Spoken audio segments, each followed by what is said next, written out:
Olá a todos! Hoje eu estava querendo bater um papo com vocês, tirando do projeto Arte de Se Encontrar, né? Das poesias, das composições. Queria muito falar do avanço da psicologia para campos que a gente nunca imaginava. É esse o tema que eu queria abordar hoje, como uma abertura para uma nova percepção do que seja uma análise, uma psicoterapia, né? Quando eu estava ainda na academia, o terapeuta que eu escolhi para ser meu terapeuta, meu analista, era um humanista. Eu diria que ele era da abordagem centrada da pessoa. Ele estava fazendo uma especialização em psicologia transpessoal, que na época não era reconhecida. Olha só, psicologia transpessoal. Aí já mexia com holismo, com essa coisa da experimentação de uma totalidade, né?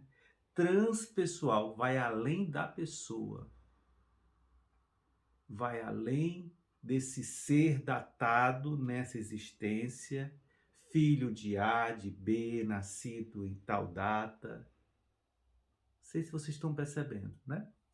Então, a psicologia transpessoal, assim como outros grandes psicólogos, tiveram essa experiência de ir para o Oriente, para a Índia, para o Egito, não sei para onde, fazer estudos, fazerem peregrinações, e esses homens voltaram diferentes, né? Mas ao mesmo tempo eles tiveram que reduzir, restringir essa percepção que eles tinham para uma realidade ainda muito, para um paradigma ainda muito fechado, que era a psicologia da época, tá certo? Então, é sobre isso que eu queria falar.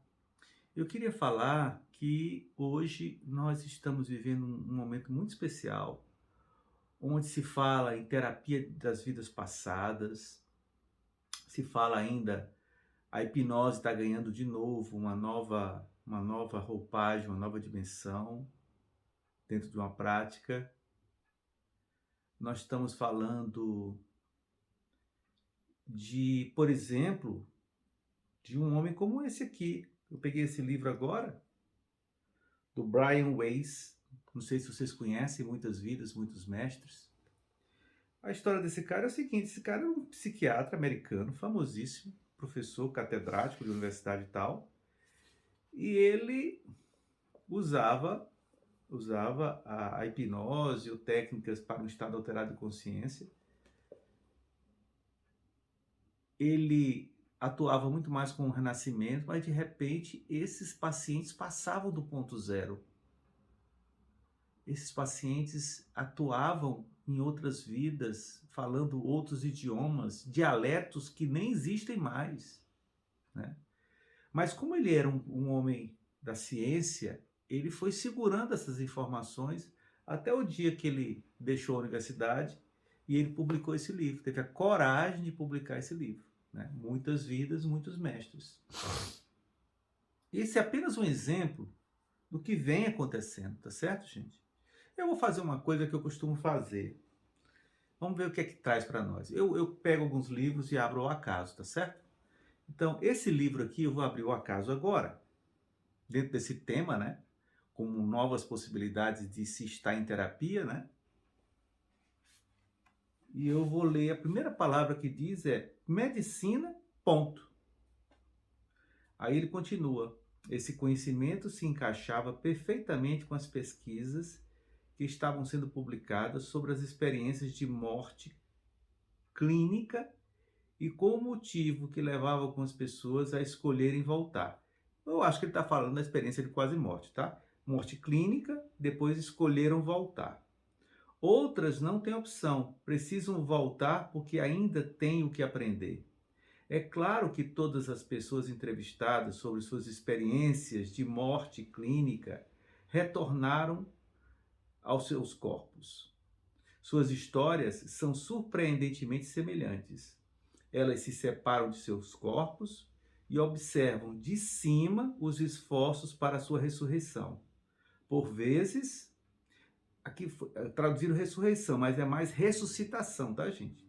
Por vezes percebem uma luz forte ou uma imagem espiritual brilhando à distância ou no fim do túnel. Não sentem dor quando têm consciência de suas tarefas na Terra, ficam incompletas e que precisam voltar aos seus corpos Elas retornam a eles imediatamente, dando-se conta da dor e de suas sensações físicas. Ele está relatando aqui uma experiência de quase morte, né? E do que normalmente acontece de comum nessas entrevistas com essas pessoas que te passaram por essa experiência. Olha só que interessante, não é, gente? Então eu recomendo Dr. Brian Weiss, Muitas Vidas, Muitos Mestres, exatamente, da Universidade de Columbia, Nova York. Ele nasceu em 66. Graduou-se em medicina pela Universidade de Yale e foi diretor do Departamento de Psiquiatria do Monte Sinai Medical Center de Miami. Fica assim o nosso bate-papo de hoje, tá, gente? Um grande abraço.